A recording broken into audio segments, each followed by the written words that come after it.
electricity and internet connectivity are being taken to the every corner of the country, especially to the poor. This is igniting aspirations among the poor. And it is these aspirations that are driving the growth of the country. Friends, Swami Vivekananda said, the remedy for weakness is not brooding over it, but thinking of strength. When we are thinking in terms of obstacles, we get buried in them. But when we think in terms of opportunities, we get the way to move forward. Take the COVID-19 global pandemic as an example. What did India do? It did not only see the problem and remain helpless. India focused on solutions. From producing PPE kits to becoming a pharmacy for the world, our country has gone from strength to strength. It has also become a source of support for the world during the crisis. India is at the forefront of developing COVID-19 vaccines. Just a few days ago, India had launched the world's largest vaccination drive. We are using this capacity to also help other nations. Friends, climate change is another obstacle that the whole world is facing. However, we did not only complain about the problem, we brought a solution in the form of the International Solar Alliance. We are also advocating greater use of renewable resources. This is the Prabuddha Bharat of Swami Vivekananda's vision being built. This is an India which is giving solution to the world's problem. Friends, Swami Vivekananda had big dreams for India because he had immense faith in India's youth. He saw India's youth as a powerhouse of skill and self-confidence. Give me 100 energetic youngsters and I shall transform India. He said, today we see this spirit in India's business leaders, sport persons, technocrats, professionals, educationalists, scientists, innovators, and so many others. They push boundaries and make the impossible into possible. But how to further encourage such a spirit among our youth?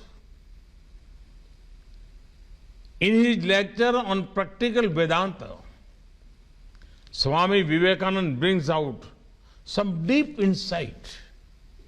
He talks about overcoming setbacks and to see them as a part of the learning curve. Second thing that must be instilled in people is to be fearless and to be full of self-belief.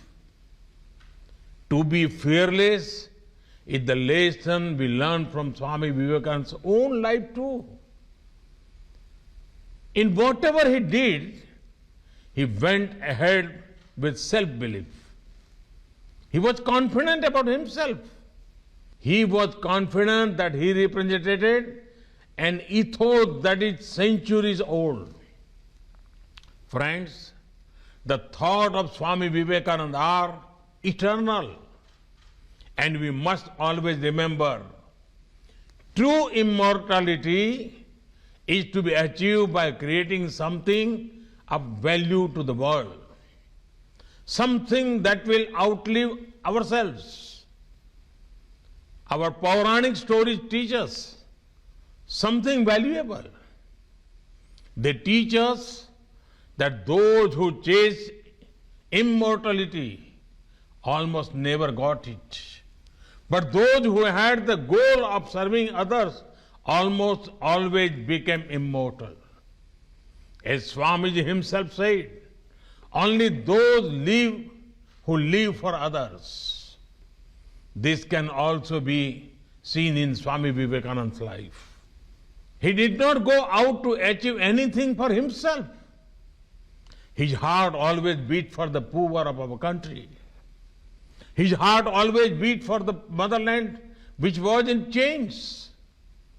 Friends, Swami Vivekananda did not see spiritual and economic progress are mutually exclusive. Most importantly, he was against the approach where people romanticize poverty. In his lectures about practical Vedanta, he says, and I quote, "The fictitious difference between religion and the life of the world must vanish, for the Vedanta teaches oneness," unquote. Swamiji was a spiritual giant, a highly elevated soul. Yet, he did not renounce the idea of economic progress for the poor. Swamiji was a sannyasi himself. He never sought for himself a single paisa of money, but he helped raise funds to build great institutions. These institutions have fought poverty and promoted innovation. Friends, there are several such treasures from Swami Vivekananda that guide us. Prabuddha Bharat has run for 125 years, spreading Swamiji's ideas.